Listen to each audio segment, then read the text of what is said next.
ముఖ్యమంత్రి అంటాడు తెలంగాణ ముఖ్యమంత్రి. బయటి రాష్ట్రం మన మీద దుర్మార్గం చేస్తున్నప్పుడు, నీళ్ళని తరలించకపోతున్నప్పుడు, ప్రతిపక్ష నాయకుడిని కలుపుకొని కొట్లాడాలి.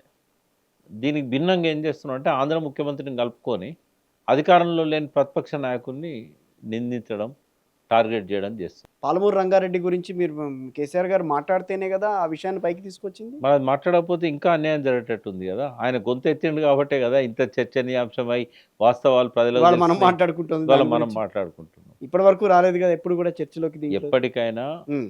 2 విషయాలు క్లియర్‌గా చెప్తా. కింద కామెంట్‌లల్లో వాళ్ళు బూతులు రాసుకొని నాకు అభ్యంతరం లేదు. ఈ తెలంగాణకి ఎప్పటికైనా శ్రీరామ రక్ష కేసీఆర్.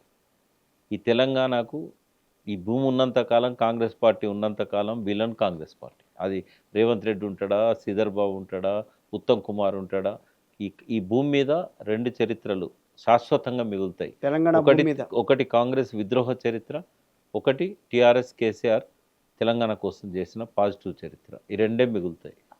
ఈ మనుషులు ఎవరు మిగలరు. కేసీఆర్ మిగలడు, రేవంత్ రెడ్డి మిగలడు, అందరు చనిపోతారు.